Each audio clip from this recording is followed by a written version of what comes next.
పొద్దున్న నుంచి కాంగ్రెస్ నాయకుల హడావుడి ఏదో జరిగిపోయింది. ఏం జరిగింది అసలు?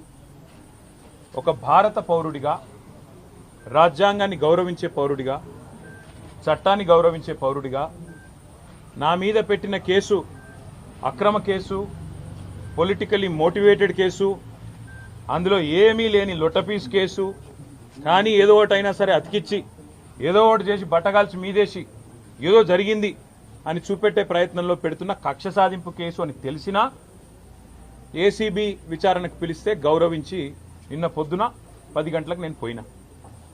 అదే మాదిరిగా మరి ఈ లొట్టపీసు కేసు ఏదైతే నా మీద పెట్టి కథలల్లి కొంత శునకానందము, పైశాచికానందం పొందుతాననుకుంటున్న చిట్టినాయుడు గారు ఎవరైతున్నారో ఆ చిట్టినాయుడు గారికి మరి తప్పకుండా నేను చెప్పాల్సిన మాట ఒకటి ఉన్నది.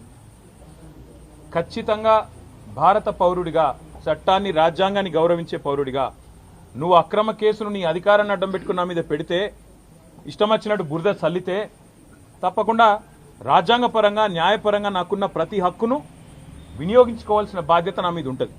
అందుకే నేను ఏసీబీ ఆఫీస్కు పోయినా లాయర్ తీసుకుపోతా అని చెప్పినా, లాయర్తో సహా విచారణకు హాజరవుతా, మీరు ఏం అడిగితే చెప్తా అని చెప్పినా నువ్వు భయపడ్డావు, నేను భయపడలేదు. నేను అర్ధగంట 40 నిమిషాలు ఎదురు చూసినా నీ వ్యవస్థ ఎందుకో కానీ మరి నా నుంచి ప్రశ్నలు అడగడానికి వెనకకు పోయింది.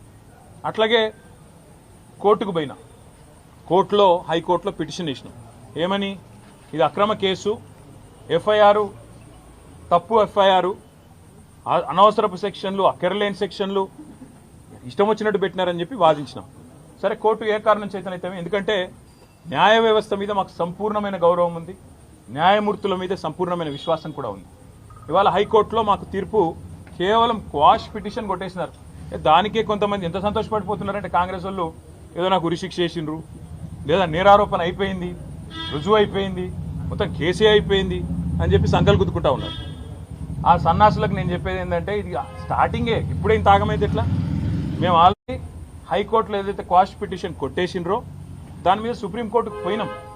సుప్రీంకోర్టులో మ్యాటర్ ఉన్నది. ఇప్పుడు అది ఎప్పుడు వస్తుందో వస్తుంది. అది సుప్రీంకోర్టు ఎట్లా నడుస్తుందో ఆ పద్ధతి ప్రకారం 2 రోజుల్లోనో, 3 రోజుల్లోనో, వారం రోజుల్లోనో ఎప్పుడు వస్తుందో వస్తుంది. అక్కడ కూడా న్యాయ పోరాటం చేస్తాం.